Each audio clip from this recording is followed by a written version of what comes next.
The rain hammered against the floor-to-ceiling windows of the penthouse like 1,000 tiny fists demanding entry. Marcus Wellington III stood in darkness, a 42-year-old man worth $11 billion, holding a crumpled note in one hand and a half-empty bottle of whiskey in the other. Behind him, in the master bedroom, his 4-year-old daughter Lily slept, unaware that when she woke up, her mother would be gone forever. "I never loved you. I only loved what you could give me." In that moment, Marcus Wellington, the man Forbes called the Golden Touch, the man who had built an empire from nothing, the man who thought money could buy anything, realized he had purchased the greatest lie of all. But what Marcus didn't know yet was that salvation wouldn't come from his wealth, his power, or his prestigious connections. It would come from a 63-year-old black woman named Rosetta Mae Johnson, who cleaned houses for $22 an hour and carried more wisdom in her calloused hands than Marcus had accumulated in all his years of boardroom conquests.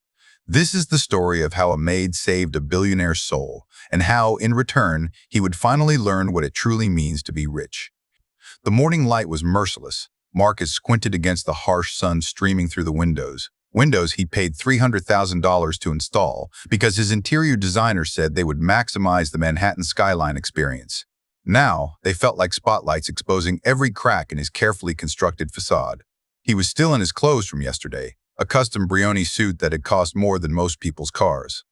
The whiskey bottle lay on its side on the Italian marble floor, a small amber puddle spreading beneath it like a wound.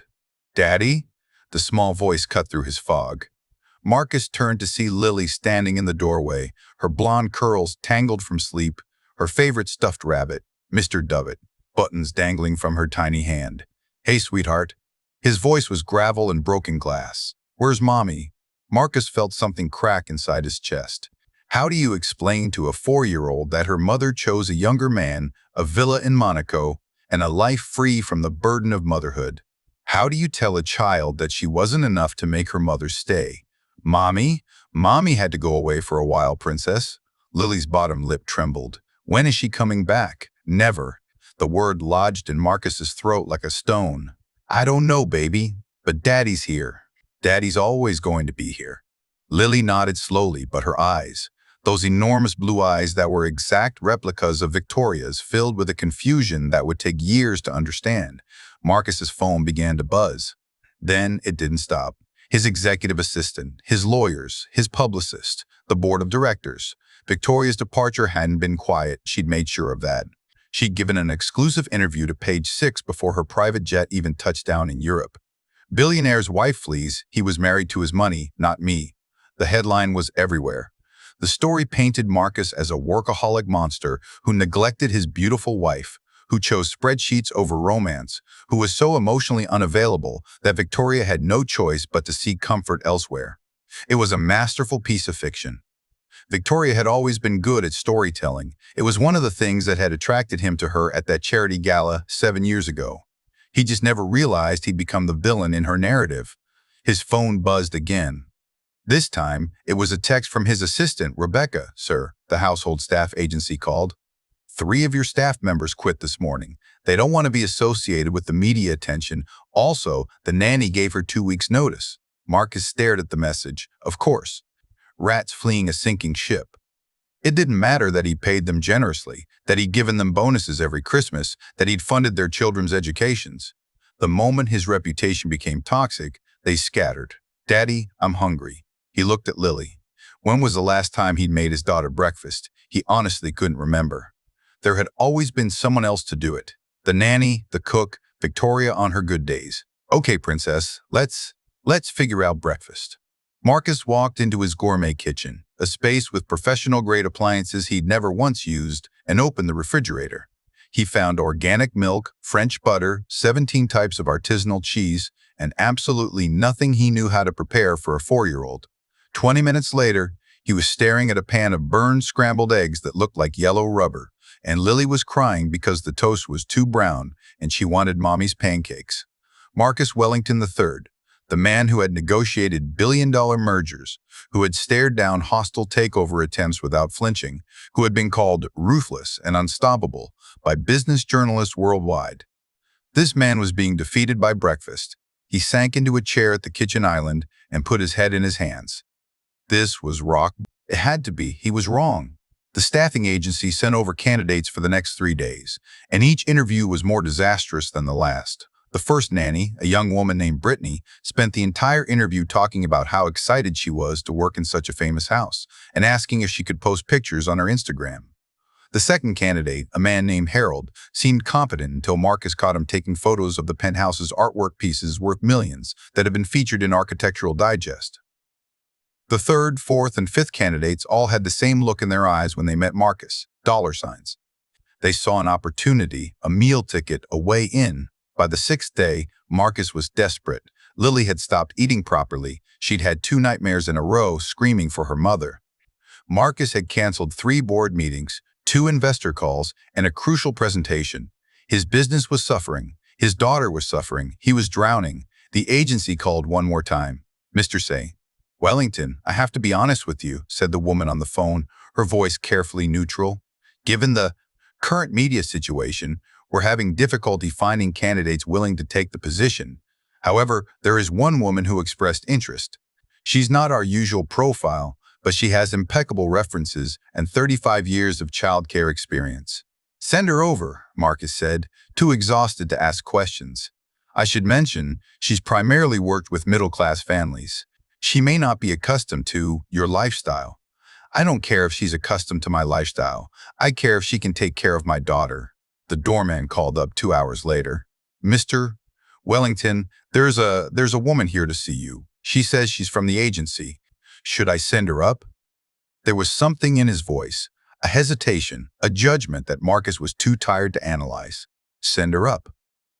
When Marcus opened his door, he found himself face to face with a woman who looked nothing like the polished, Instagram-ready candidates who had paraded through his penthouse all week.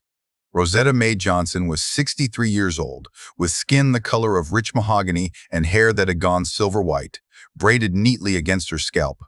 She wore a simple blue dress, sensible shoes, and carried a worn leather purse that looked like it had seen decades of use.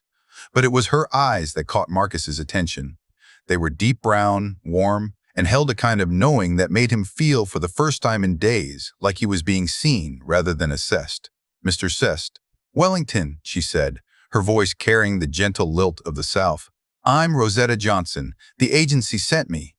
Marcus realized he was standing in the doorway like an idiot. "Yes, of course. Please, come in." Rosetta stepped into the penthouse and looked around, not with the awe or greed Marcus had seen in other candidates' eyes, but with a kind of quiet observation. She took in the soaring ceilings, the priceless art, the panoramic views of Central Park, and then her gaze settled on the corner of the living room where Lily sat alone, listlessly pushing a doll back and forth. "That your baby girl?" Rosetta asked. "Yes." "That's Lily." Rosetta nodded slowly. "She looks like she's got a hurt heart."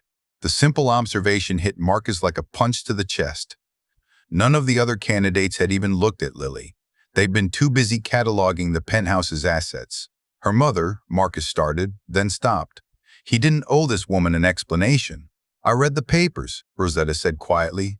"Don't much believe what they print, though. Papers tell stories the way they want them told, not the way they actually are." Marcus felt something loosen in his chest, a knot he hadn't realized was there. "Mrs. Johnson, Miss, never married. Never needed to be, Miss Johnson. I should be upfront with you.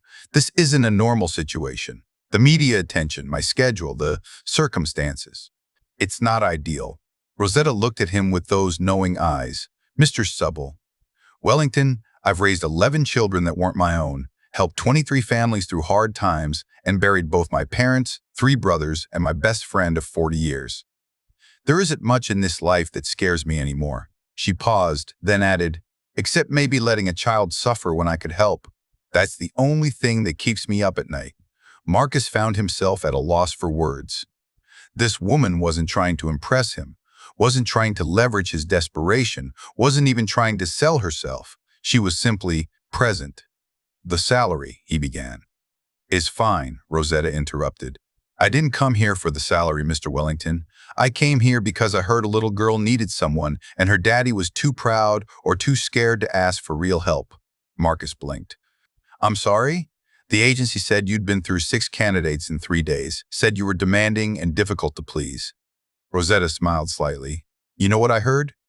I heard a father who's lost and doesn't know how to admit it. I heard a man who's been left alone with his child and is terrified of failing her. The accuracy of her assessment was almost painful. I also heard, Rosetta continued, that you haven't once asked about salary negotiations, time off, or benefits. You just want someone to help your daughter. That tells me everything I need to know about what kind of father you're trying to be. Marcus's throat tightened. I don't know what kind of father I'm trying to be. I don't know if I can do this. My ex-wife, she handled everything with Lily. The routines, the meals, the activities. I worked. That's all I knew how to do. Then it's time to learn something new, Rosetta said. That's what life is, Mr. Wellington, one long lesson after another. The only real failure is refusing to learn. She looked toward Lily again. Now, may I meet your daughter? Marcus nodded, and they walked together to where Lily sat.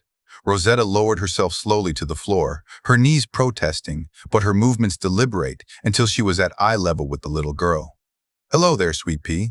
What's your baby's name? Lily looked up, suspicious. She'd seen strangers come and go all week. Sarah. That's a beautiful name. Does Sarah like stories? I don't know. Well, maybe we can find out together. I know about 1,000 stories, and I bet Sarah hasn't heard any of them. Would you like that? Lily's eyes flickered with something that might have been interest. What kind of stories? All kinds. Stories about princesses and dragons. Stories about brave little girls who saved the day. Stories about magic gardens where flowers can talk. Rosetta smiled. I even know a story about a rabbit who wore a top hat and danced at the moon. You think your rabbit there might like that one? Lily looked at Mr. Buttons, then back at Rosetta. His name is Mr. First Buttons. Mr. Buttons, now that's a dignified name. He looks like a rabbit with very good taste in hats. For the first time in days, Lily almost smiled. Marcus watched this exchange with something approaching wonder.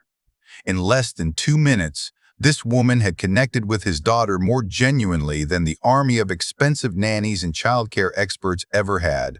Rosetta glanced up at him. Mr. Wellington, I'm going to be straight with you. Your daughter doesn't need a nanny. She needs someone who sees her, someone who listens. Someone who's going to show up every day and prove that not everyone in this world leaves. Can you do that? Rosetta's gaze was steady. I can. The question is, can you? Rosetta started the next day. She arrived at 7 in the morning with a small suitcase containing her work clothes, a Bible that looked like it had been read 1,000 times, and a notebook filled with recipes written in cramped handwriting. The agency said, "You have a cook," she said, setting down her things. I did. She quit. Good. Children should be raised on food made with love, not hired hands. Rosetta headed for the kitchen. When's the last time this baby had homemade biscuits? I don't know if she's ever had them. Rosetta stopped and turned to look at Marcus with an expression he couldn't quite read. Lord have mercy, she murmured. Then, louder, well, we're fixing that today. For the next hour, Marcus watched Rosetta transform his sterile, magazine-perfect kitchen into something alive. Flour dusted the countertops. The smell of butter and dough filled the air. Lily sat on a stool, carefully pressing a cup into the dough to cut biscuit shapes, her face focused and serious. Daddy, look, she called out. I made a circle one. That's beautiful, princess. Don't just stand there, Mr. Wellington, Rosetta said without looking up. Get over here and help your daughter. Marcus hesitated. I don't know how. Nobody knows how until they do it. That's true for biscuits, business, and raising babies. Now get over here.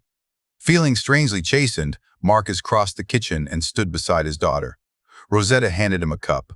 Press down firm, then twist. Like you're signing a check. Marcus pressed and twisted. A lumpy circle of dough emerged. That's pathetic, Rosetta said. Do it again. Excuse me? You heard me. You're a man who doesn't accept anything less than excellence in business, yes? Same standards apply to biscuits. Do it again. Marcus blinked. No one had spoken to him like that in years, maybe decades. His employees, his partners, even his friends, all treated him with a kind of careful deference that he'd come to accept as normal. Rosetta didn't defer to anyone. He pressed down again, harder this time. Twist, a cleaner circle, better. Still not good, but better. Keep practicing, Lily giggled. Daddy, yours is ugly. That's not very nice, princess. But it's true, Rosetta smiled. And the truth is always nice, even when it doesn't feel that way. Remember that, sweet pea. When the biscuits came out of the oven, golden and flaky and smelling like heaven. Marcus bit into one and felt his eyes widen. It was the most incredible thing he'd tasted in years. How did you, it's my grandmother's recipe. She was born in Alabama in 1892, raised 10 children on a sharecropper's salary, never had more than 2 nickels to rub together her whole life. Rosetta's voice was soft with memory. She taught me that love is something you put into things. A meal, a moment, a conversation. You can't buy love, Mr. Wellington. You can only give it. Marcus looked down at the biscuit in his hand, a simple thing, made with flour and butter and skill and care, and felt something shift inside him. My grandmother also used to say, Rosetta continued, that a person's true character is revealed in how they treat those who can do nothing for them. The way you treat the cleaner, the waiter, the stranger on the street, that's who you really are. The rest is just performance. Is that why you took this job? Marcus asked. To teach me lessons? Rosetta laughed, a rich, warm sound that seemed to fill the entire penthouse. Child, I took this job because a little girl needed me and her daddy was drowning. The lessons are just a bonus. She handed Lily another biscuit. But since you ask, yes, I think you need some lessons. Not about business or money or any of that. You've got those figured out. But about the things that matter? You're as lost as a goose in a snowstorm. I don't. You don't what? Don't need help? Don't need wisdom? Don't need someone to tell you the truth? Rosetta's eyes held his. Mr. Wellington, your wife left you because she was hollow inside, and hollow people can't love, they can only take. That's not your fault. But somewhere along the way, you stopped living and started accumulating. You got all this, she gestured at the penthouse, and none of it means a thing because you don't know how to be present in your own life. Marcus opened his mouth to argue, to defend himself, to explain, but the words wouldn't come, because she was right. She was absolutely right. How do you know all this about me, he finally asked. We just met. Rosetta smiled sadly. Because I've seen it before, Mr. Wellington, more times than you'd believe. Rich folks, poor folks, middle folks, don't matter. The sickness is the same. People think if they just get enough, achieve enough, have enough, then they'll finally feel full. But it doesn't work that way. You can't fill a soul with things. Then how do you fill it? Rosetta looked at Lily, who was carefully stacking biscuits into a tower on her plate. You fill it by giving, by being present, by loving someone other than yourself so completely that you forget yourself entirely. She turned back to Marcus. That little girl is your chance, Mr. Wellington. Don't waste it chasing things that don't matter. She won't be forever. She won't need you forever. Not like this. This moment, right now, is your chance to become the father she deserves. The kitchen was quiet except for Lily's soft humming as she played with her biscuit tower. Marcus felt something break open inside him, something that had been locked away for so long he'd forgotten it existed. I don't know how, he whispered. I don't know how to be what she needs. Rosetta reached out and patted his hand, a gesture so maternal, so human, that Marcus felt his eyes sting.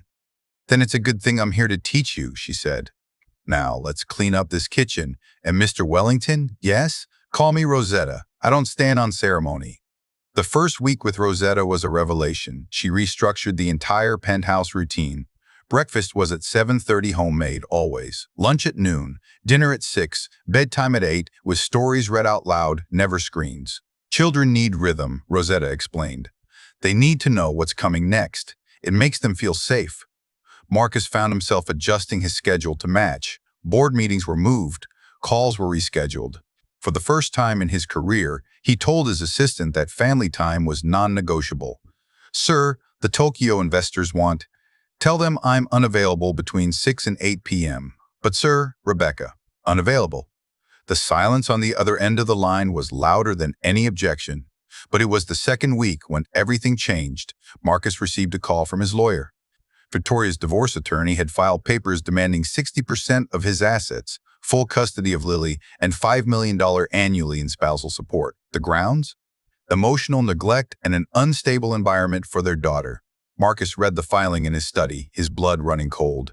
60% of his assets would be manageable, painful, but manageable. Full custody of Lily? That would destroy him. He was still holding the papers when Rosetta knocked on his door.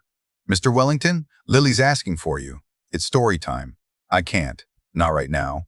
Rosetta stepped into the study, took one look at his face, and closed the door behind her. What happened? Victoria. She's trying to take Lily. His voice was hollow. She abandoned her daughter, and now she wants to take her. She doesn't even want her. She just wants to hurt me. And the judge will believe her because she's the mother, and the media has made me into a monster and— Stop. Rosetta's voice was firm but not unkind. Take a breath, Marcus breathed. Now, tell me something. When Victoria left, did she say goodbye to Lily? No, she just left in the middle of the night.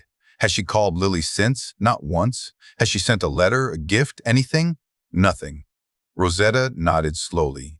And in the past 2 weeks, what have you done? Marcus thought about it. I've been here. I've had breakfast with her every morning. I read her stories at night.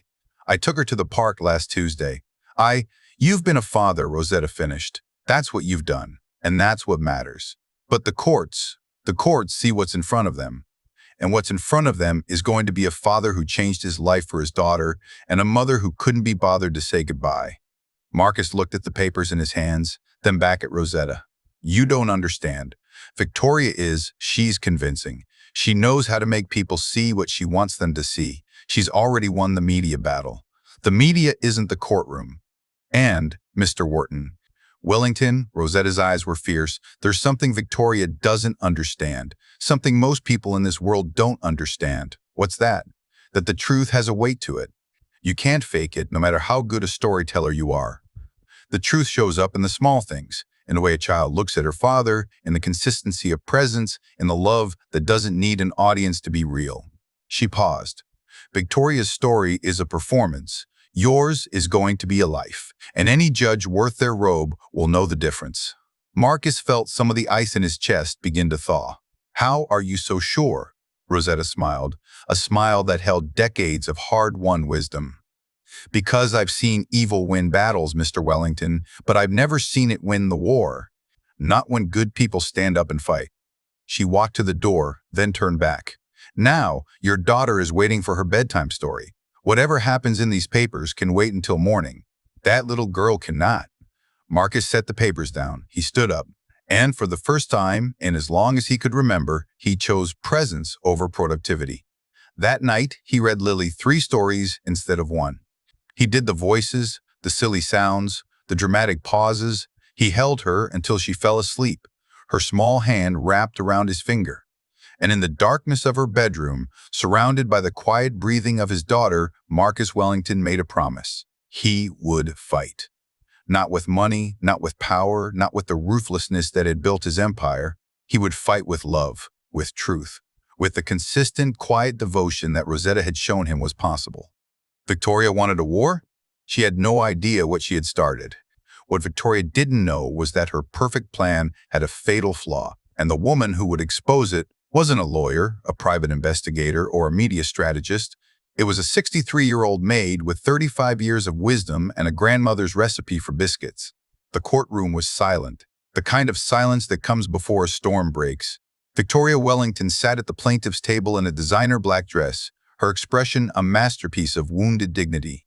Behind her sat 3 attorneys whose combined hourly rate could have funded a small school district for a year. Marcus sat across the aisle with only 1 lawyer, a young man named David Chen who had graduated law school 2 years ago and had never tried a custody case in his life. The gallery was packed with reporters, socialites, and the curious. This was, after all, the divorce of the decade. But tucked in the back row, wearing her Sunday best and clutching her worn Bible, sat Rosetta Mae Johnson. She was invisible to almost everyone in that room, just another face in the crowd, just another black woman in a space that didn't expect her to matter. They were all about to learn how wrong they were. Because Rosetta had noticed something 3 weeks ago, a small detail, an inconsistency, a crack in Victoria's perfect facade. She had said nothing to Marcus yet. She was waiting for the right moment. That moment was coming. 6 weeks before the trial, Marcus made a decision that everyone in his circle thought was insane. He fired his legal team, all 12 of them, and hired David Chen. His business partners staged an intervention in his office. Marcus, this is suicide, said Richard Hayes, his oldest friend and chief financial officer. Victoria has Howard and Associates. They haven't lost a custody case in 15 years. I know. Then why are you doing this? You could buy the best legal team in the country. Hell, you could buy 5 legal teams. Marcus walked to his window and looked out at the city he had conquered, the city that had made him rich beyond imagination. Because Rosetta was right, he said quietly. Who the hell is Rosetta, my daughter's caregiver? Marcus turned to face Richard. She told me something a few weeks ago. She said that the truth has a weight to it, that you can't fake it, that it shows up in the small things. Richard looked at him like he'd lost his mind. Marcus, this isn't a philosophy seminar. This is a custody battle. Victoria is going to paint you as an absentee father who cared more about money than his family, and if you don't fight fire with fire, I'm not fighting with fire. Marcus's voice was calm but firm. I'm fighting with truth. And David Chen is going to help me do it. David Chen is a kid. David Chen grew up in foster care. He was bounced around 7 homes before he aged out of the system. He became a lawyer specifically to fight for children who don't have a voice. Marcus paused. He understands what's at stake better than any $1,000 an hour attorney ever could. Richard threw up his hands. Fine, it's your funeral. But when Victoria takes everything, including your daughter, don't say I didn't warn you. After everyone left, Marcus sat alone in his office. The truth was, he was terrified. David Chen was brilliant, passionate, and dedicated, but he was inexperienced. Victoria's team would exploit that mercilessly. His phone buzzed. A text from Rosetta, come home early today. Lily made you something. Marcus looked at the pile of contracts on his desk, the unanswered emails, the 100 small fires that needed attention. Then he stood up, grabbed his coat, and left. When he arrived home, Lily ran to greet him with a piece of construction paper clutched in her hands. Daddy, look, I made you a picture. Marcus knelt down to examine it. There were 3 figures drawn in crayon. A tall brown shape, a smaller yellow shape, and a figure in blue with what looked like a circle on her head. That's me, Lily explained, pointing to the yellow shape. And that's you. She pointed to the brown one. And that's Rosetta. See her hair? Marcus looked at the blue figure more closely. The circle on her head was a halo. Why does Rosetta have a halo, sweetheart? Because she's an angel, Lily said simply. She told me that angels are people who help other people even when it's hard. So that's what she is. Marcus looked up at Rosetta, who was standing in the kitchen doorway with the smallest smile on her face. She exaggerates, Rosetta said. I'm just an old woman who knows how to make biscuits and tell stories. But Marcus had seen the truth in his daughter's drawing. In the past 6 weeks, Rosetta had done more than care for Lily. She had given her back the stability and love that Victoria's departure had shattered. Lily laughed again. She slept through the night. She had stopped asking when Mommy was coming back. She had started healing. Thank you, Marcus said to Rosetta, his voice thick. Don't thank me yet, Rosetta replied. We still got a battle to win. 3 weeks before the trial, Rosetta asked Marcus for an unusual favor. I need to look at all the photographs, she said. Every photograph from the past 4 years. The ones from holidays, birthdays, regular days, all of them. Marcus was puzzled. Why? Because I noticed something, and I need to see if I'm right. He gave her access to the family photo archive, thousands of images stored on a cloud server, meticulously organized by date and event. For 3 days, Rosetta studied them. She didn't explain what she was looking for. She just studied. On the 4th day, she called Marcus into the living room where she'd spread dozens of printed photographs across the coffee table. Sit down, she said. I need to show you something. Marcus sat. Rosetta began arranging the photographs in a specific order. These are from Lily's first birthday. See anything strange? Marcus looked. There was the cake. There was Lily in her high chair.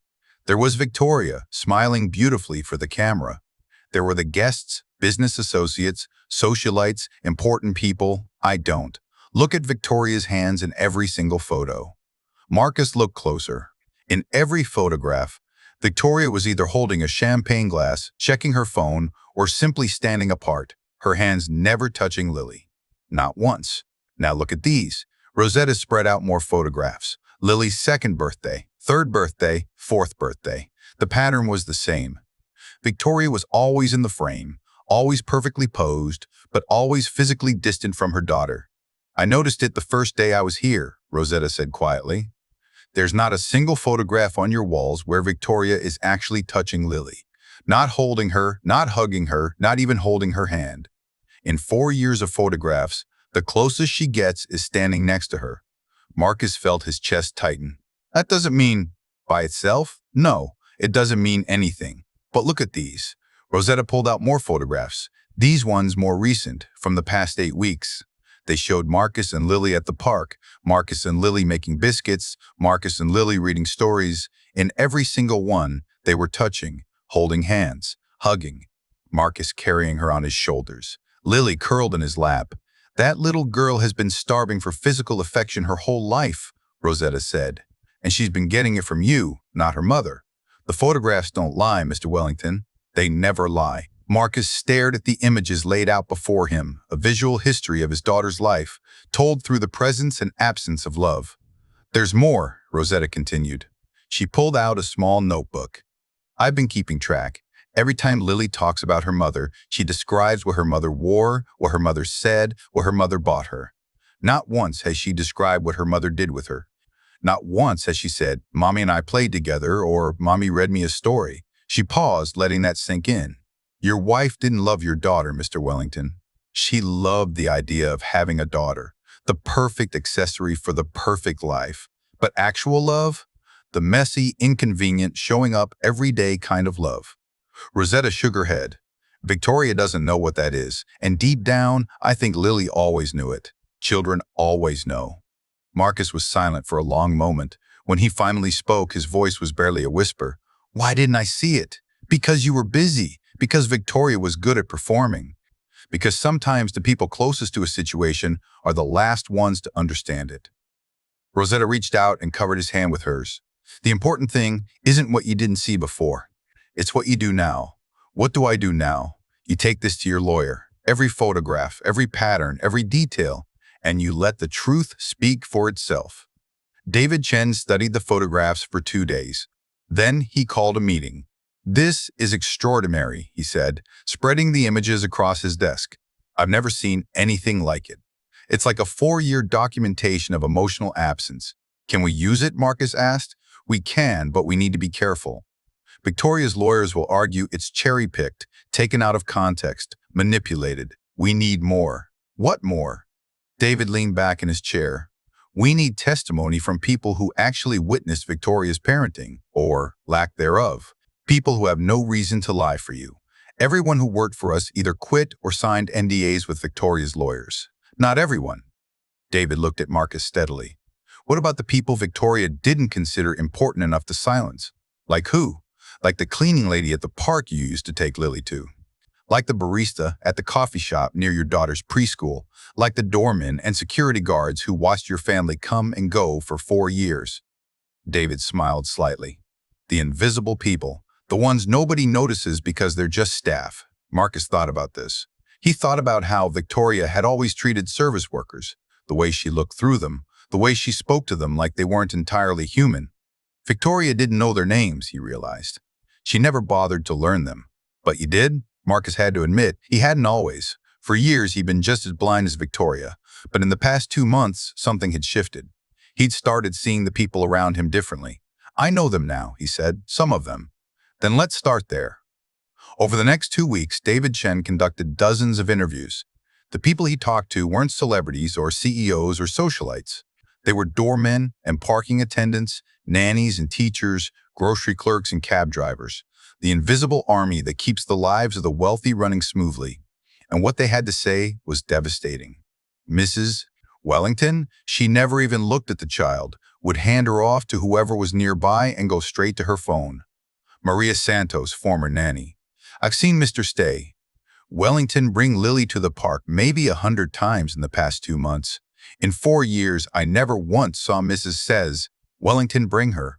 Robert James, park maintenance worker. "The little girl called me friends once. She said I was her friend because I always smiled at her. I asked her if her mommy smiled at her like that, and she said, 'Mommy doesn't smile, she just takes pictures.'"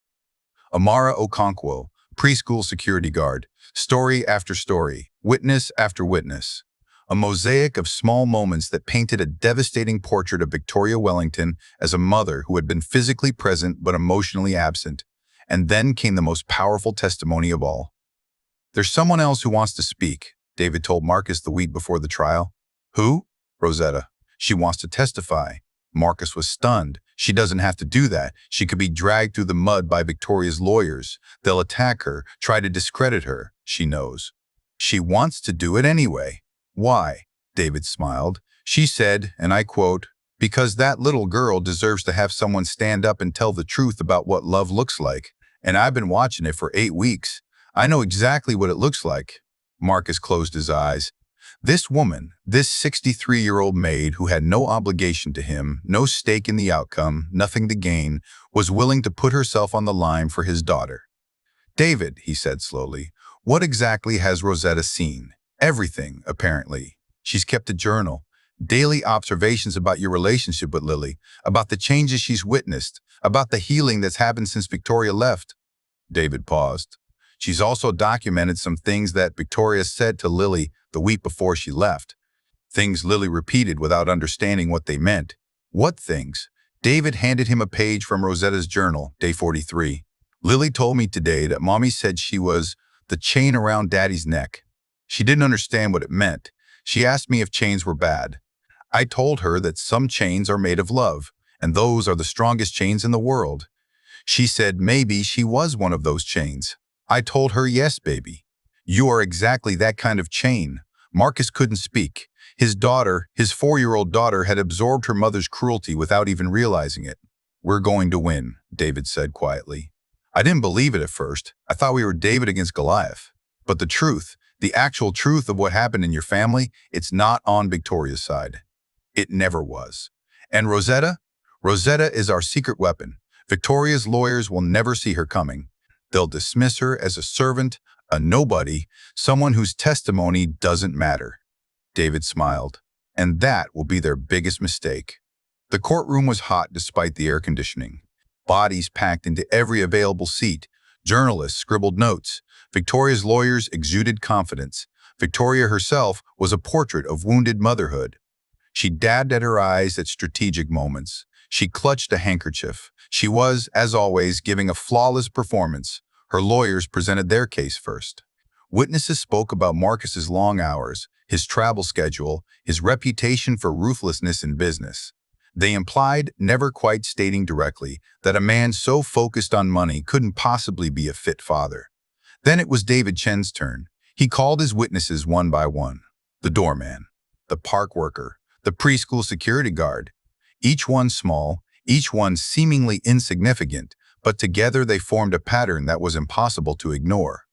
Victoria's lawyers objected constantly. "Irrelevant. Hearsay. This witness isn't qualified to." But Judge Patricia Morrison, a woman who had presided over family court for 30 years, let them speak. She watched Victoria's face during each testimony. She watched the way Victoria's careful composure slipped just slightly with each new witness. Finally, David called his last witness. "The defense calls Rosetta Mae Johnson." A murmur went through the courtroom. Victoria's head snapped toward the back row, where Rosetta was slowly rising from her seat. Her expression was one of genuine confusion. "Who?" Rosetta walked to the witness stand with the unhurried dignity of a woman who had nothing to prove and nothing to hide. She wore a navy blue dress, her silver braids pinned back, her hands steady as she placed them on the Bible. "Do you swear to tell the truth, the whole truth, and nothing but the truth?" "I do, and I always have." Victoria's lead attorney, a man named Harrison Cole, who charged $1,500 an hour, rose for the cross-examination. His smile was predatory.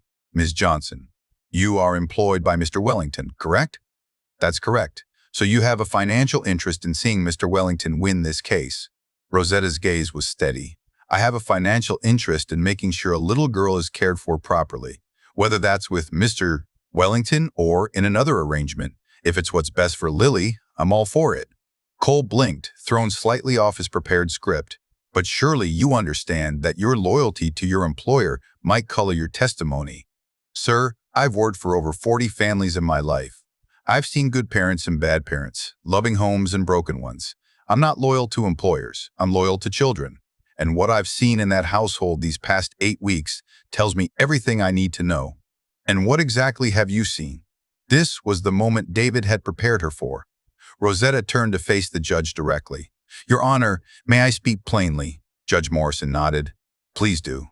Rosetta took a breath. "When I first walked into that penthouse, I saw a man who didn't know how to boil water for his daughter's breakfast. A man who had never read her a bedtime story. A man who was so lost in his own grief and confusion that he couldn't see straight. She paused. I also saw a little girl who flinched every time someone raised their voice. Not because she'd been hit, but because she wasn't used to being noticed at all. She was like a plant that had been surviving on just enough water to keep from dying, but never enough to actually grow. And over these 8 weeks, Rosetta smiled, a warm, genuine smile. I watched that man become a father, not overnight, not perfectly, but steadily, consistently, day by day. I watched him cancel meetings to have breakfast with his daughter. I watched him learn to make biscuits, badly at first, but he kept trying. I watched him hold her when she cried for her mother hour after hour, never getting frustrated, never giving up. She turned to look at Lily, who was sitting in a side room with a court-appointed child advocate, visible through a small window. That little girl? She laughs now. She sleeps through the night. She's not afraid anymore. Rosetta's voice cracked slightly. That's what love looks like, Your Honor. It's not pretty words or perfect photographs. It's showing up every single day, even when it's hard, even when you don't know what you're doing, even when everything inside you wants to give up. The courtroom was absolutely silent, and Mrs. the Butt. Wellington? Cole asked, trying to regain control. Rosetta's gaze moved to Victoria, and for the first time, Victoria looked away. I never met Mrs. Wellington. She left before I arrived. But I've seen her in that penthouse, Your Honor. I've seen her in every photograph where she stood apart from her daughter. I've seen her in the words Lily repeats without understanding, words a mother should never say to her child. I've seen her in the absence that haunted that little girl like a ghost. Rosetta's voice was quiet but firm. Victoria Wellington wasn't a mother to that child. She was a stranger who shared the same address. Victoria stood up suddenly. That's a lie. I loved my daughter. I still love her, Mrs. Abald. Wellington, sit down, Judge Morrison commanded.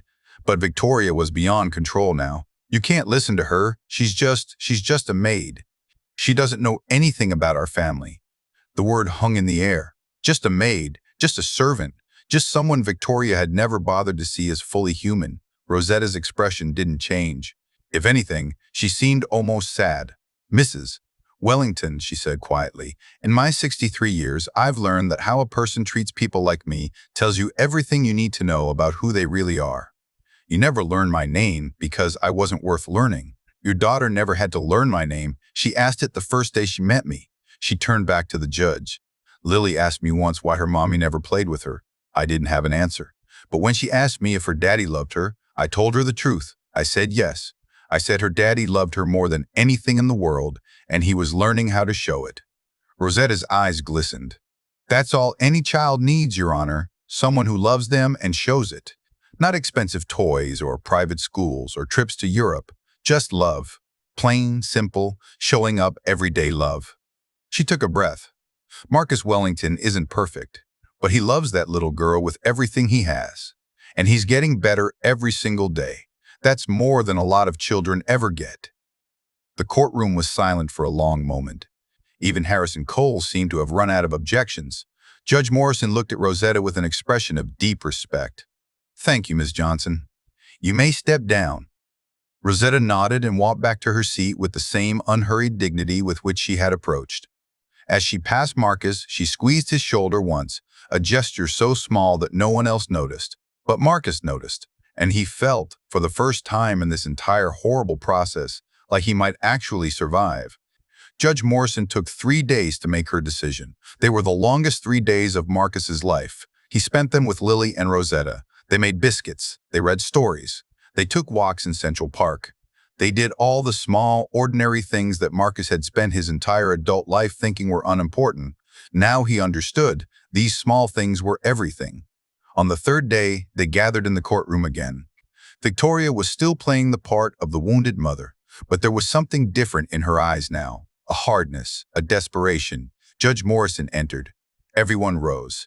In the matter of Wellington versus Wellington, concerning the custody of the minor child Lily Rose Wellington, I have reached my decision. She looked at both parties, Victoria on one side, Marcus on the other. This court has heard extensive testimony about the parenting capabilities of both parties. I have reviewed documentation, heard from witnesses, and considered the best interests of the child above all other factors. She paused. I am awarding full custody to Marcus Wellington III. Victoria gasped. Her lawyers erupted in objections. Furthermore, Judge Morrison continued, raising her voice over the noise, I am granting Mrs. Zashin Wellington's supervised visitation only, pending a full psychological evaluation.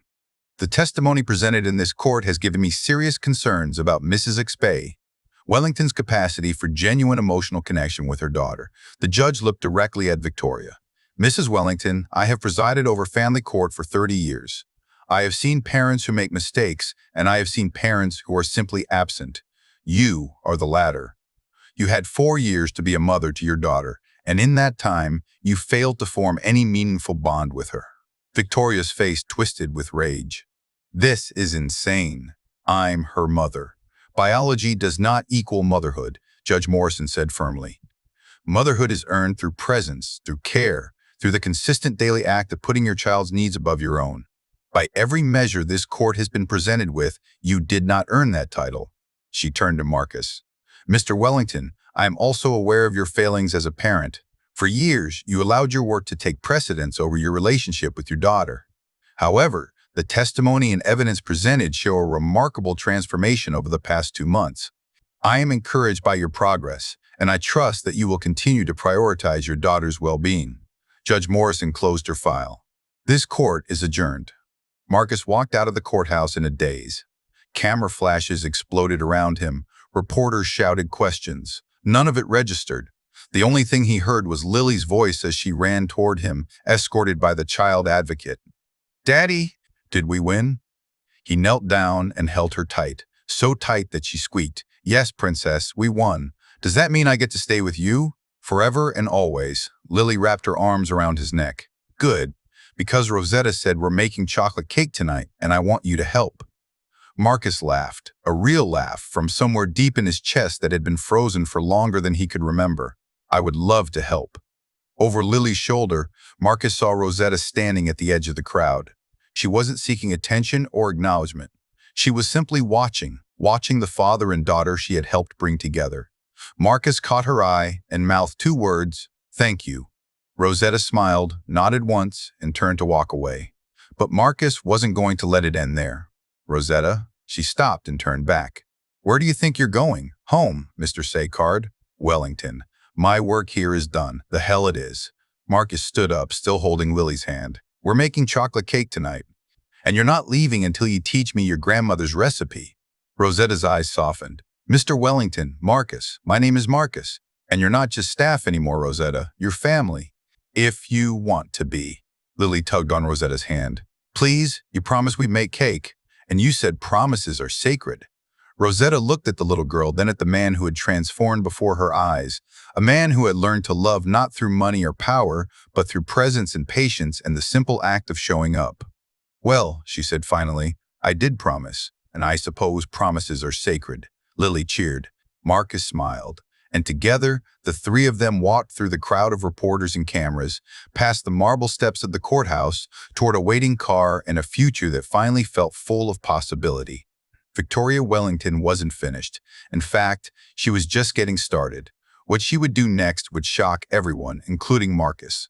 But she had underestimated one thing, the bond that forms when people choose to become family, regardless of blood. And she had no idea what Rosetta was truly capable of. 6 months after the trial, Marcus Wellington received a phone call that would change everything. He was in the kitchen with Lily and Rosetta, covered in flour, laughing at his latest failed attempt at homemade pasta. It was a Sunday afternoon, and sunlight streamed through windows that no longer felt like spotlights on his failures. Then his phone rang, an unknown number. Normally, he would have ignored it. But something made him answer. Mr. Wellington? This is Detective Sarah Monroe from the NYPD Financial Crimes Unit. We need to talk about your ex-wife. What Victoria had done would make international headlines. What Marcus would do in response would make him a different kind of legend entirely. But first, he would need to make a choice. A choice between vengeance and grace, between justice and mercy, between the man he used to be and the man Rosetta had helped him become. And that choice would cost him more than he ever imagined. Detective Monroe arrived at the penthouse an hour later, a tall woman with short gray hair and eyes that had seen too many people at their worst. Mr. Wellington, I'll get straight to the point. 3 weeks ago, we received a tip about a series of fraudulent transactions linked to a company called Monarch Holdings. Are you familiar with it? Marcus felt his stomach drop. Monarch Holdings was my ex-wife's personal investment vehicle. She set it up during our marriage. I was never involved in its operations. We know. That's why we're here. Detective Monroe opened a folder.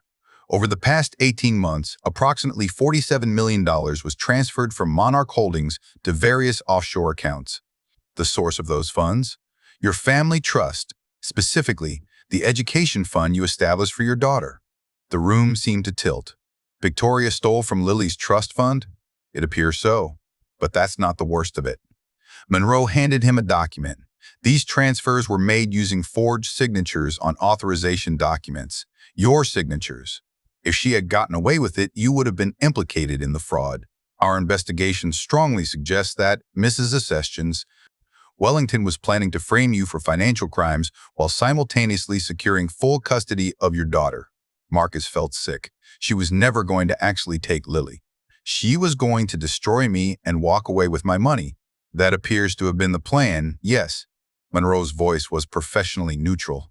The good news is that we've frozen her accounts and recovered approximately 60% of the stolen funds. The bad news is that she fled the country 2 days ago.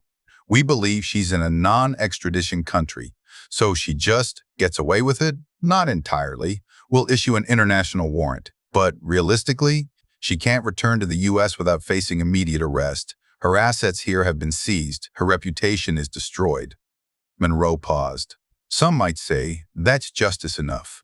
Marcus looked at the documents in his hands, evidence of a betrayal so complete, so calculated, that it took his breath away. Victoria hadn't just abandoned their daughter. She had planned to destroy them both while enriching herself. Everything. The custody battle, the media campaign, the performance of wounded motherhood had been a smokescreen for theft. What happens now? He asked. Legally? We'll continue pursuing extradition. Practically, you need to decide whether you want to participate in a civil recovery process or let the criminal case proceed on its own. What do you mean? Monroe chose her words carefully. Mr. Wellington, I've been doing this job for 20 years.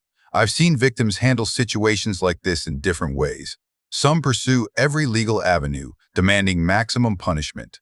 Some prefer to move on with their lives and let the legal system work without their involvement. She looked at him steadily.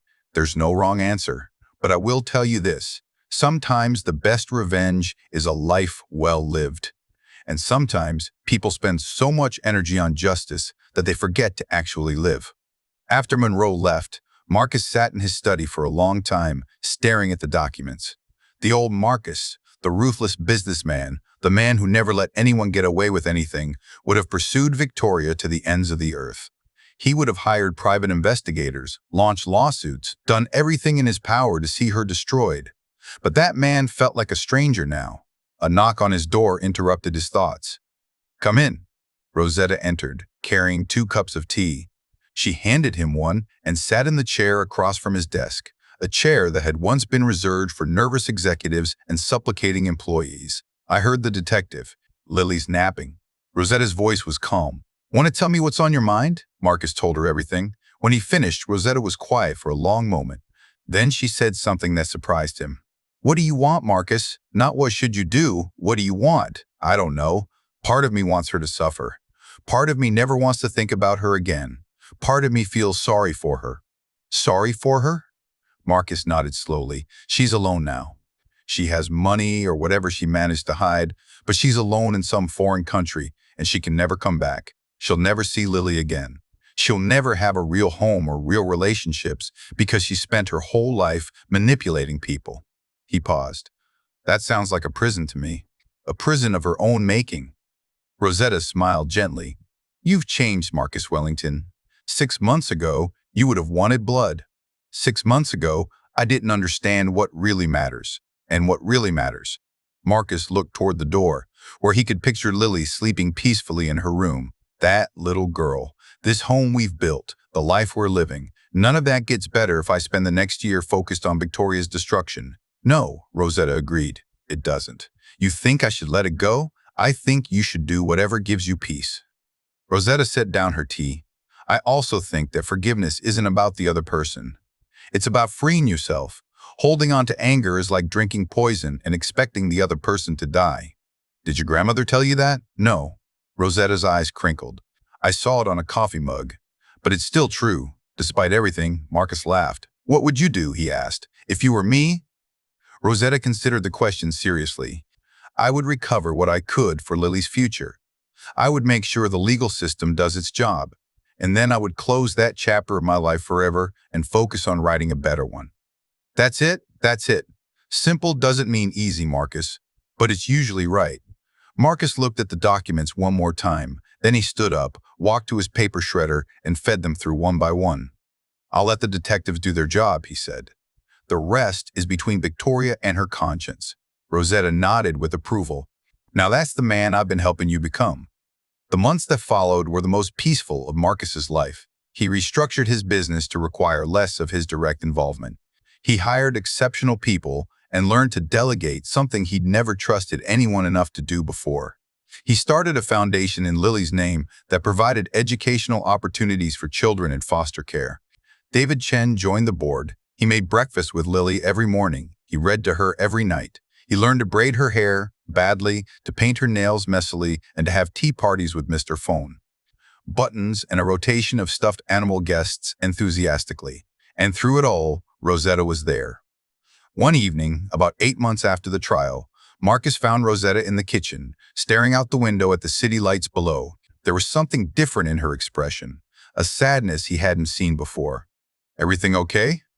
Rosetta turned to him with a smile that didn't quite reach her eyes. Just thinking about old times. Happens when you get to my age. Marcus sat down at the counter. Tell me. Rosetta was quiet for a moment. Then she began to speak. I had a daughter once. Marcus went still. In all the months they'd lived together, Rosetta had never mentioned a child. Her name was Grace. She was born when I was 22. A surprise, but the best kind. Rosetta's voice was soft with memory. Her father left before she was born. Couldn't handle the responsibility. So it was just me and Grace against the world. What happened to her? She grew up beautiful and smart. So smart it scared me. Got into college on a full scholarship. Business degree. Made something of herself. Rosetta's smile flickered. Then she met a man. Rich, powerful, charming. He swept her off her feet. I tried to tell her something was wrong with him. That charm like that often hides something dark. She didn't listen. Rosetta, he was abusive. Not at first. They never are at first. But over time, he broke her down piece by piece until she didn't recognize herself anymore. By the time she tried to leave, Rosetta's voice cracked. It was too late. Marcus felt his heart breaking. I'm so sorry. She died 23 years ago. Car accident, they said. But I know the truth. He drove her to it, maybe not literally, but in every way that matters. Rosetta's eyes glistened. After that, I dedicated my life to children. I figured if I couldn't protect my Grace, maybe I could protect other people's babies. Keep them safe. Keep them loved. She looked at Marcus directly. That's why I took this job, Marcus. Not for the money. Not even for Lily, though I love that child like she was my own blood. I took it because I saw in you what I wanted to see in Grace's husband, the possibility of becoming better. The willingness to change. I don't understand. When I walked into this penthouse that first day, I saw a man who had everything the world values and nothing that actually matters, just like him. But unlike him, you had something he didn't. You had the capacity to look at yourself honestly, to admit you needed help, to actually listen when someone told you hard truths. She reached across the counter and took his hand. Grace didn't die for nothing, Marcus. Every child I've helped, every family I've guided, that's her legacy. And you, this family, what you become, this is part of her legacy too. Because you're proof that people can change. That men with power can choose to be gentle. That wealth doesn't have to corrupt. Marcus couldn't speak. His throat was too tight. I never told you about Grace because it was irrelevant, Rosetta continued. But now you need to hear it. Because you're about to face a choice, and I want you to understand what's at stake. What choice? Victoria sent me a letter. Marcus felt the air leave his lungs. What? Rosetta pulled an envelope from her apron pocket. It arrived yesterday. I don't know how she found out I was here, but she did. She's asking for a meeting. She says she's changed. She wants to make amends. She's lying. Maybe. Probably. Rosetta handed him the envelope. But the question isn't whether she's lying. The question is, what kind of man you want to be. Marcus took the envelope but didn't open it. What do you mean? 23 years ago, I prayed every day for the man who destroyed my daughter to change. To realize what he'd done, to become someone worthy of the air he breathed. Rosetta's voice was heavy. He never did. He died 3 years ago, wealthy, powerful, and utterly alone, having learned nothing. She paused. If Victoria is lying, then meeting her changes nothing. But if there's even a 1% chance that she's telling the truth, that something in her has shifted, then refusing to hear her out means closing a door that might lead somewhere important. Important for who? For Lily. Rosetta's eyes were wise and tired. That little girl is going to grow up knowing her mother abandoned her. She's going to carry that wound her whole life. But how that wound heals depends on the story we tell her. If Victoria remains nothing but a villain, Lily carries shame. The shame of being unwanted by her own mother. But if there's a chance for even a fragment of reconciliation, she trailed off, letting Marcus finish the thought himself. Then Lily's story becomes about healing instead of rejection. Exactly. Marcus looked at the envelope in his hands. Every instinct screamed at him to destroy it, to refuse any further involvement with the woman who had nearly destroyed his family. But Rosetta's wisdom had never steered him wrong. What do you think I should do? Rosetta smiled sadly. I think you already know. I think you've known since I started talking. Marcus closed his eyes. Then he opened the envelope. Victoria requested a video call since she couldn't return to the United States. Marcus arranged it for a time when Lily was at school. He didn't want his daughter anywhere near this conversation. When Victoria's face appeared on his screen, he almost didn't recognize her. She looked diminished. The perfectly maintained facade was gone. Her hair, once immaculately styled, was pulled back carelessly. She wore no makeup. Her eyes, those eyes that had always sparkled with cunning intelligence, were hollow and tired. Marcus, thank you for agreeing to speak with me. Her voice was different too, smaller, less certain. I'll be honest, Victoria, I almost didn't. The only reason I'm here is because someone wiser than me suggested I should be. Rosetta. Victoria smiled weakly. She's something else, isn't she? Yes, she is. There was a long, awkward pause. Then Victoria spoke. I don't expect you to believe me. I wouldn't believe me if I were you. But I need to say some things, and I need you to hear them. After that, you can decide what to do. I'm listening. Victoria took a shaky breath. When I left, I told myself I was escaping a prison, that you were cold and distant, and that I deserved better. I told myself the same things I told the press, that I was a victim, that I had no choice. She paused. It was all lies. I lied to the world, and I lied to myself. The truth is that I was terrified. Terrified of being a mother, terrified of being vulnerable, terrified that if I let anyone actually see me, the real me, they would be disgusted by what they found. So you stole from our daughter and tried to frame me instead. Victoria flinched. Yes, I did those things. I can't explain them in any way that makes them okay because they're not okay. They were monstrous. I was monstrous. She wiped her eyes. After I left, I thought I would finally be free. I had money. I had no responsibilities. I could do whatever I wanted. But do you know what I found? What? Nothing. I found nothing. I traveled to beautiful places and felt empty. I met interesting people and couldn't connect with any of them. I had everything I thought I wanted and realized it was all worthless, because I had destroyed the only things that actually mattered. Marcus felt something shift inside him. He wanted to stay angry. He wanted to hold on to his righteous fury. But looking at the broken woman on his screen, he found that the anger was somehow leaking away. Victoria, why are you telling me this? Because I need you to know that I'm not asking for forgiveness. I don't deserve it. I'm not asking to come back into your life or Lily's life. I lost that right the moment I walked out that door. She leaned forward, her eyes pleading. But I am asking you to do something for me, something that you have no obligation to do. What? Tell Lily. Tell her that her mother loved her. Even if I didn't know how to show it. Even if I was too broken to be what she needed. Somewhere, underneath all the selfishness and fear and horrible choices, there was love.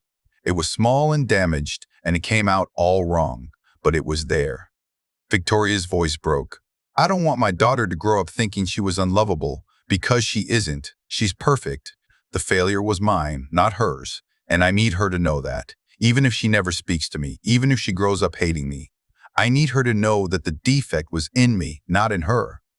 Marcus was silent for a long time. He thought about Rosetta's words. He thought about Grace, the daughter who had died carrying her father's wounds. He thought about Lily, who would grow up with scars from Victoria's absence, whether he liked it or not. And he thought about what kind of story he wanted to tell. "I'll tell her," he said finally. "Not now, she's too young to understand. But someday, when she's old enough to process it, I'll tell her that her mother was a complicated person who made terrible mistakes, but who loved her in her own broken way." Victoria let out a sob. Thank you, Marcus. I'm not doing it for you," he said. "I'm doing it for Lily and for myself. Carrying hatred is exhausting, and I'm tired of being exhausted." Victoria nodded, tears streaming down her face. "I understand. One more thing." Marcus leaned forward. "The money you stole, the portion that hasn't been recovered, I want you to donate it, all of it, to organizations that help children in foster care. I will. I swear I will. And Victoria, yes, I forgive you." The words surprised him even as he said them, but they were true. Somewhere in the past hour, the last knot of anger in his chest had dissolved. "Don't misunderstand," he continued. "Forgiveness doesn't mean I trust you. It doesn't mean we're going to have a relationship. It just means that I'm choosing to let go of the poison, for Lily's sake, for my sake, and yes, even for yours." Victoria couldn't speak. She just nodded, tears still falling. "Goodbye, Victoria. I hope you find whatever peace is available to you." He ended the call. For a long moment, Marcus sat in silence, processing what had just happened. Then he walked out of his study and into the living room, where Rosetta was waiting. "Well?" she asked. "I forgave her." Rosetta's eyes filled with tears. "Oh, Marcus, did I do the right thing?" "You did the only thing." She stood and embraced him. This woman who had started as his employee and become his family, his guide, his second mother in every way that mattered. "I'm so proud of you." Marcus held on to her, feeling something he hadn't felt in years, maybe ever. He felt whole. 1 year later, Marcus Wellington stood in the ballroom of his own penthouse, surrounded by 300 guests, for an event that would have been unthinkable 12 months earlier. It was a fundraising gala for the Wellington Johnson Foundation, named in honor of both himself and Rosetta, whose wisdom had transformed not just his life, but the lives of thousands of children throughout New York City. The foundation funded education programs, child care support, and family counseling services. It had helped over 2,000 families in its first year of operation. And standing at the center of it all was Rosetta Mae Johnson herself, wearing a beautiful silver dress that matched her hair, accepting an award for lifetime achievement in child advocacy. "I'm not much for speeches," Rosetta said, her voice warm and steady despite the hundreds of eyes on her. "So I'll keep this short." She looked around the room at the celebrities and CEOs, the socialites and politicians, all the powerful people who had gathered to support her life's work. "When I was a little girl in Alabama, my grandmother told me that the measure of a person isn't what they accumulate, it's what they give away. She said that every act of kindness is a seed planted, and you might never see what grows from it, but that doesn't make the planting any less important." Rosetta's eyes found Marcus in the crowd. "A little over a year ago, I planted a seed in a penthouse in Manhattan. I didn't know if anything would grow. The soil seemed pretty hard and rocky, if I'm being honest." Laughter rippled through the crowd. Marcus smiled. "But that seed grew into something beautiful. A family, a foundation, a future for thousands of children who needed someone to believe in them." Rosetta held up her award. "This honor doesn't belong to me. It belongs to every person who has ever loved a child who wasn't their own. To every teacher who stayed late, to every social worker who made one more home visit, to every grandmother who raised her grandchildren when their parents couldn't, to everyone who has ever chosen love when it would have been easier to choose indifference." She paused, her eyes glistening. "And it belongs to a little girl named Lily, who taught me that it's never too late to become family." On cue, Lily ran onto the stage, now 5.5 years old, wearing a blue dress that matched Rosetta's silver one, and wrapped her arms around Rosetta's legs. "I love you, Rosetta," she said into the microphone, and the entire ballroom erupted in applause and happy tears. Marcus watched from the crowd, his heart so full it hurt. Beside him stood David Chen, now a partner at a prestigious family law firm. Behind him were dozens of people whose lives had been changed by the foundation's work: foster children, single parents, grandparents raising grandchildren. And somewhere in the room, though Marcus would never know it, was a journalist who would write a story about this night that would go viral. A story with a headline that said, "Billionaire credits Maid with saving his life. She taught me what it means to be rich." The article would be read by millions. It would inspire countless donations to the foundation. It would spark conversations in boardrooms and living rooms around the world about what really matters in life. But Marcus didn't care about any of that. He only cared about the two people on that stage, the silver-haired woman who had walked into his life at his lowest moment and the golden-haired girl who had given him a reason to become better. After the event, long after the last guest had left, Marcus found Rosetta in the kitchen, still in her silver dress, making hot chocolate for Lily. "You know you don't have to do that," he said. "We have staff now. Old habits," Rosetta smiled. "Besides, hot chocolate tastes better when it's made with love." Marcus sat down at the counter, the same counter where, a little over a year ago, he had burned scrambled eggs and felt like the biggest failure in the world. "Rosetta, I need to ask you something. Anything. Where do we go from here?" "The foundation is thriving. Lily is happy. I've changed in ways I never thought possible. But I feel like there's something more. Something I'm supposed to do." Rosetta stirred the hot chocolate thoughtfully. "Do you remember what I told you the first day we met? That children need rhythm. They need to know what's coming next because it makes them feel safe." "I remember." "Adults are the same way. We think we want freedom and spontaneity, but what we really want is purpose. A rhythm that gives meaning to our days." She poured the hot chocolate into 3 mugs, one for Lily, one for Marcus, one for herself. "You found your purpose, Marcus. It's not making money or building empires. It's this, being present for the people who need you, your daughter, the children your foundation helps, the people whose lives you touch." She handed him his mug. "The question isn't where you go from here. The question is, are you willing to keep showing up? Every day? Even when it's hard? Even when there's no applause or recognition?" Marcus looked at his hot chocolate. Simple, ordinary, made with love. "Yes," he said. "I am." Rosetta smiled. The same warm, knowing smile that had first made him feel seen all those months ago. "Then that's your answer. You keep showing up, you keep loving, you keep learning. And one day, when you're my age and looking back on everything, you'll understand that this, right here, right now, in this kitchen with this hot chocolate, this is what being rich really means." Lily came bounding in, still in her blue dress, her face lit up with excitement. "Daddy!" "Rosetta, is the hot chocolate ready? I want to tell you about my dream. There was a rainbow and Mr. Buttons could fly and..." She launched into an elaborate description of her dream, complete with dramatic hand gestures and sound effects. Marcus and Rosetta listened, laughing and asking questions, completely absorbed in the magical world of a 5-year-old's imagination. Outside the windows, Manhattan glittered, a city of power and money and ambition. But inside this kitchen, something more valuable was taking place. A family was being built, not through biology or obligation, but through choice, through presence, through love. Marcus Wellington III, once the loneliest billionaire in America, had finally found what he'd been searching for his entire life. And it had come from the most unexpected place of all, a 63-year-old maid who knew the true meaning of wealth. Lily Wellington graduated from high school at the top of her class. Her acceptance letters included Harvard, Yale, Stanford, and Oxford. She chose to attend a small community college in Alabama instead. "Rosetta told me about her grandmother," Lily explained to her bewildered father, "about how she raised 10 children with nothing but love and hard work.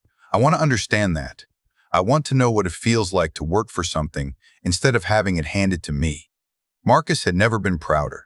Rosetta passed away peacefully 3 years later, at the age of 76, surrounded by the family she had built, not through blood, but through choice. Her funeral was attended by over 1,000 people, including former foster children she had helped decades ago, families whose lives she had transformed, and one billionaire who couldn't stop crying. In her will, she left only one item to Marcus, her grandmother's recipe book, with a note that said, "Keep making biscuits, Marcus, and teach Lily. And one day, teach your grandchildren." That's how love survives, not in monuments or foundations or buildings with your name on them, but in the simple things passed down from generation to generation, in the meals made with love, in the stories told at bedtime, in the showing up, day after day, for the people who need you. You were one of my greatest students. I hope I was a good teacher. With all my love, Rosetta. The Wellington Johnson Foundation continues to operate today, helping over 50,000 children annually. Its motto, suggested by Lily on its 10-year anniversary, hangs in every office. Love is what you put into things. And somewhere in Manhattan, in a penthouse that has been transformed from a showroom into a home, a man in his 50s still makes biscuits every Sunday morning. Badly, but with love. Because that's the point. That's always been the point. How a person treats those who can do nothing for them tells you everything you need to know about who they really are. Rosetta Mae Johnson, 1962 to 2835. This story reminds us that true wealth isn't measured in bank accounts or possessions. It's measured in the lives we touch and the love we share. It teaches us that change is possible at any age, that forgiveness heals the forgiver more than the forgiven, and that sometimes the most profound wisdom comes from the people society overlooks. Most importantly, it shows us that being present, truly present for the people who need us, is the most valuable gift we can give. Because in the end, we don't remember the deals we closed or the things we accumulated. We remember the biscuits we made with our children, the stories we told at bedtime, the ordinary moments that became extraordinary simply because we were there. That's the secret that Rosetta knew all along. That's the lesson Marcus finally learned. And that's the truth that can change anyone's life, if they're willing to listen. Thank you for watching. If this story touched your heart, please share it with someone who needs to hear it. Remember, respect everyone, judge no one, and always show up for the people who matter.